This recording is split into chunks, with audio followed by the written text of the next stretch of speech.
শুভ সকাল আমার বন্ধুরা, কেমন আছো তোমরা? আশা করছি সবাই খুব ভালো আছো। আমরাও মোটামুটি ভালো আছি। আমি আলপনা, আমার নতুন আরও একটি ব্লগে তোমাদের সবাইকে জানাই অনেক অনেক স্বাগত আর অনেক অনেক ভালোবাসা। ভিডিওটা ছিল গত দুদিন আগের। গত দুদিন আমি তোমাদের সঙ্গে কোনো ভিডিও দিতে পারিনি। তোমরা জানো বাড়িতে এসেছিল ভাইয়ের বউ। তো প্রথম 2-3 দিন বেশ ভালোই কাটছিল, শেষটা একটু খারাপ হয়ে গেল কারণ মেয়ের শরীরটা ভীষণ খারাপ। তো সেই জন্যই তোমাদের সঙ্গে কোনো আর ভিডিও দিতে পারিনি। এই আজকে ভিডিওটা দিচ্ছি বৃহস্পতিবার, আর ভিডিওটা করেছিলাম সেই জল ঢালার পরের দিন। তো যাই হোক, চলো বন্ধুরা, আজকে এখন থেকেই তোমাদেরকে সাথে নিয়ে আজকের ভিডিও শুরু করছি। সকালের বাসি কাজকর্ম তো কমপ্লিট করে নিয়েছি, আর এখন চা করে নিলাম 5 কাপ। আমরা 4 জন, মানে আমি, আমার হাজব্যান্ড, ভাইয়ের বউ আর আছে কাকি শাশুড়ি। তো 5 জনের জন্য 5 কাপ চা নিয়ে নিলাম, সঙ্গে বিস্কিট। যেহেতু কালকে জল ঢালা ছিল, ভাতটা খাইনি, তাই মনটা ফসফস করছে কখন ভাত খাবো। তো রাত্রে রান্না করেছিলাম, বেশি করে চাল নিয়ে রেখেছিলাম পান্তা ভাত করে। সকালে কিন্তু সেটাই খাওয়া দাওয়া করে চলে আসলাম একেবারে দুপুরে রান্নাবান্না করতে। আর দেখতেই পাচ্ছ, এটা নতুন উনুনে রান্না করছি। এই ধরনের উনুন একটা বানিয়ে নিয়েছি বড় করে। তবে আমি নিজে বানাইনি, আমার পাশের বাড়ির জাকি দিয়ে বানিয়েছি। তবে সেটা এখনও জ্বালার মতো হয়নি। এটা তারই উনুনটা দিয়েছে। যে কদিন না আমি আমারটা জ্বালতে পারি, তার এই উনুনটাই জ্বালতে দিয়েছে। যেহেতু আত্মীয়রা এসেছে, একটু বেশি রান্নাবান্না, সেই জন্যই উনুনে বসালাম আর কি ভাতটা। এখন কিন্তু অনেকটাই বেলা হয়ে গেছে। আর অতিথি আসলে যেভাবে আমি একা হাতে সবটাই সামলাই, সেটাই তোমাদের সঙ্গে শেয়ার করছি। আর আজকে রান্না করব এঁচোড়। কালকেও করেছিলাম এঁচোড়। আমি তো এঁচোড় খেতে ভীষণ পছন্দ করি, তবে কালকে আমি খাইনি। আমার ভাইয়ের বউ দেখলাম, সেও আবার এঁচোড় খেতে ভীষণ পছন্দ করে, তাই কালকে করেছিলাম। ও আবার চিংড়ি মাছ খায়নি, তাই চিংড়ি মাছ দিয়েই করেছিলাম কালকে। ওর জন্য আলাদা তুলে তারপর চিংড়ি মাছ আজকে করব ডিম দিয়ে এঁচোড় দিয়ে। কালকের কিছু চিংড়ি মাছ আছে, তো ওই ভাইয়ের বউয়ের জন্য তুলে নিয়ে কালকের মতোই চিংড়ি মাছগুলো দিয়ে নেব। তো সঙ্গে সঙ্গে গাছ থেকে একটা এঁচোড় পেড়ে দিল তোমাদের দাদাভাই, সেটাই এখন কেটে নিচ্ছি ভাতটা বসিয়ে দিয়ে। বেশি কিছু করব না, টক ডাল খাবে বলেছে ভাইয়ের বউ। তো টক ডাল করব, এঁচোড় করব। আর আমি তো টক ডাল হবে বলে জানতাম না, আগে উচ্ছে আলু ভাজবো বলে কেটেছিলাম। তো সেটা তো করতে হবে, সেই হবে আর কি দুপুরে রান্নাবান্না। তো চলো, এখন এঁচোড়টা সুন্দরভাবে কেটে পরিষ্কার করে নিচ্ছি। আর কালকের একটুখানি রয়ে গেছিলো, সেটাকেও আর ফেললাম না, সেটাও কেটে বাদ দিয়ে যতটা নেওয়ার মতো নিয়ে নিচ্ছি। তো এঁচোড়টা কেটে নিলাম, আর নিয়ে গ্যাসে সেদ্ধ বসিয়ে দেবো। একদিকে ডাল আর একদিকে এঁচোড় আর ডিম।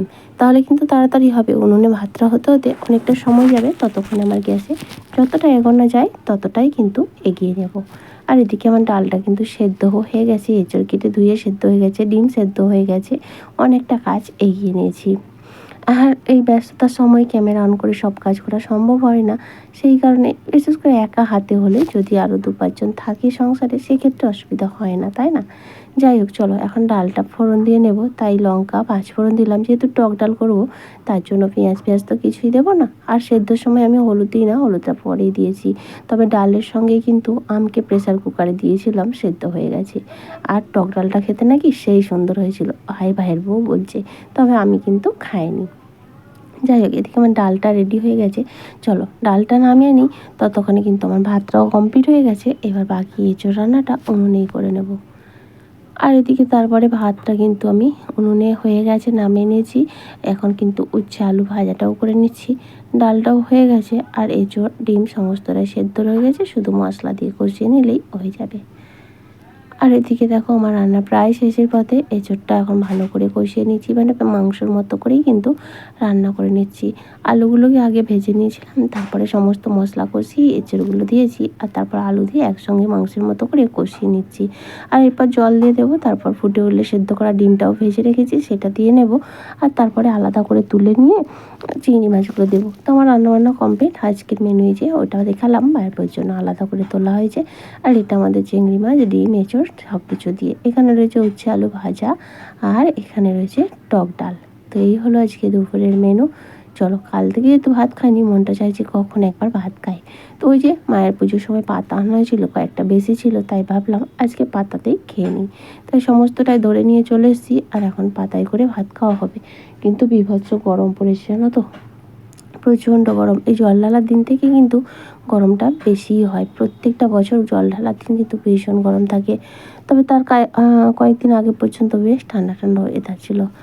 যাই হোক, গত কয়েকদিন ভিডিও যেহেতু দিতে পারিনি এবং কারো ভিডিও দেখতেও পারিনি, তাই ভিডিওতে সেভাবে কারোর নামও নিতে পারছি না। পরের ভিডিও থেকে আবার রেগুলারিটি মেনটেন করব। তো চলো, আজকে এতক্ষণ পর্যন্ত যে সকল বন্ধুরা আমার সাথে রয়েছে, আমার আজকের ভিডিওটা তোমাদের কেমন লাগলো অবশ্যই একটা কমেন্ট করে জানিও। ভালো লাগলে প্লিজ একটা লাইক শেয়ার করে দিও। চাইলে আমার পরিবারের নতুন সদস্য হয়েও জয়েন করতে পারো। আর যারা অলরেডি এই কাজটা করে দিয়েছো তাদের সবাইকে জানাই অসংখ্য ধন্যবাদ। এদিকে খাওয়া দাওয়া কিন্তু কমপ্লিট হয়ে গেছে, আর এখন খাওয়ার জায়গাটা কিন্তু ভালো করে মেপে নিচ্ছি। মানে যেহেতু পাকা ঘর হলে তো মেঝ মুছে নিলেই হয়, মাটির ঘরে তো নাতা দিয়ে নিতে হয়, সেটাই করে নিচ্ছি। আর ওদিকে যে কটা বাসন রয়েছে সে ভাইয়ের বউ দেখলাম মেজে নিচ্ছে। তো যাই হোক, চলো হাতাহাতি এরকম সবাই মিলে করে নিলে কিন্তু বেশ সুবিধা হয়। আজকে রয়েছে আবার মেয়ের গানের কম্পিটিশান, তো যাবো। আর এখন কিন্তু আমরা চলেও এসেছি।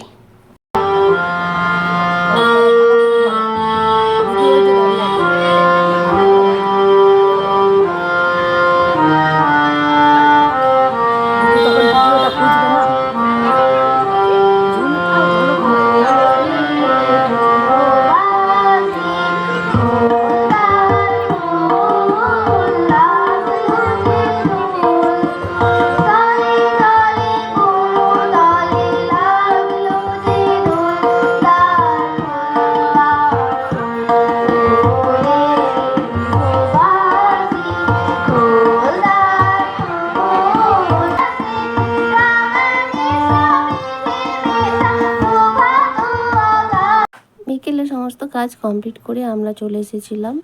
আর কম্পিটিশান এখন মেয়েরটা হয়ে গেছে, অন্য বিভাগে চলছে। এখন একটু মেলায় ঘুরবো। তোমাদের দাদাভাই গেছে ডিউটি, তাই আমরা 4জন এসেছি আর কি। এই যে ভাইয়ের বউ আর আমি, আমার মেয়ে। তো এখন একটু ওই যে এখনও চলছে পরের বিভাগের, আর আমাদের হয়ে গেছে, তাই এখন মেলায় যাব। আর মন্দিরটা কিন্তু দেখিয়েই দিলাম। তো চলো একটু মেলার দিক থেকে ঘুরে আসি। তো তার আগে মেয়ে বায়না করছে মিকি মাউসে চড়বে, তাই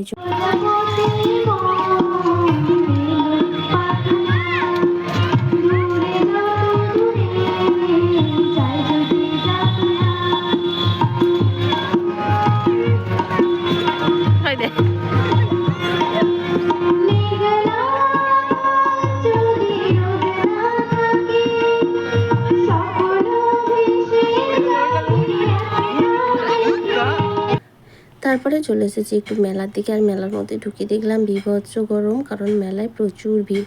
ভেতরটা ঘুরে চলে এসেছি, ভিডিও করার মতো স্পেস পাইনি, কারণ প্রচণ্ড ভিড় আর বীভৎস গরম লাগছিল। তাই এখন এই যে বাইরের দিকে এসে এই দোকানটা একটু দেখছে, তো এখানে এসে একটু ভিডিও করে নিলাম। তারপরে আসার সময় একটু পরোটা আনা হয়েছে, কারণ ভাইয়ের বউ রাতে ভাত খায় না। আমাদের জন্য ভাত হবে, তোমাদের দাদাভাই, ভাই, আমি, মেয়ে আমরা ভাত খাবো। তবে মেয়ে আর কিন্তু খায়নি। এরপর থেকেই মেয়ের শরীরটা খারাপ হয়ে গেল। মানে এই যে অল্প ওখানে ভেলপুরি খেয়েছি আমরা, আর আসার সময় যে এগুলো আনা হয়েছে, তো এর থেকে অল্প একটু খেয়ে মেয়ে কিন্তু ঘুমিয়ে পড়েছিল। আর রাত থেকেই হঠাৎ করে প্রচুর পরিমাণে বমি হতে আরম্ভ করেছে। তো তারপরের দিনটা যথারীতি ভীষণ শরীর খারাপ, সারাটা দিন মেয়ে কিন্তু ওঠেনি। সকালেই ডাক্তারের কাছে নিয়ে চড়লাম, এই সমস্ত কিছু আর কি। আর বুঝতেই পারছো, একার হাতে সংসার, বাচ্চা কাচ্চা শরীর খারাপ হলে সব কিছু করা কীরকম জটিলতার মধ্যে দিয়ে যায়। তাই পরের দিন দুপুরে আর ওদের সেভাবে আপ্যায়ন করতে, মানে পরের দিনটা ওদেরকে সেভাবে কিছুই করতে পারিনি। পয়লা বৈশাখ ছিল, ভেবেছিলাম পয়লা বৈশাখটা সবাই একসঙ্গে এনজয় করবো, একটু ভালো মন্দ রান্নাবান্না করে খাওয়া দাওয়া করবো, কিন্তু সেটা আরও হলো না। ওই যে বাচ্চা শরীর খারাপ হলে কি আর কোনো কিছু ইচ্ছা হয়। তো যাই হোক, সেই দিনটা পয়লা বৈশাখের দিনটা খুব খারাপভাবেই কেটে গেল। তো এটা কিন্তু তার আগের দিনেরই ভিডিও, পয়লা বৈশাখের কোনো ভিডিওই তোমাদের সঙ্গে করতে পারিনি। ওই যে তার আগের দিন রাত থেকে মেয়ের এত পরিমাণ শরীর খারাপ, আর সকাল থেকে ভিডিও কেন ফোন পর্যন্ত ছুঁয়েও দেখিনি। তো যাই হোক, কিছু জামা কাপড় ছিল, ওদিকে ভাতটা বসিয়ে দিয়ে জামা কাপড়গুলো এখন গুছিয়ে নিচ্ছি। কারণ জামা কাপড়গুলো তো সেই ঘরে জমা থাকে, কিন্তু এখন তো আর রাখার মতো নয়, সেই জন্যই গুছিয়ে নিতে হচ্ছে। আর দিনের বেলা সময় পাইনি। তাহলে চলো বন্ধুরা, ভিডিওটা এখানেই শেষ করছি। আবারও দেখা হবে, টাটা।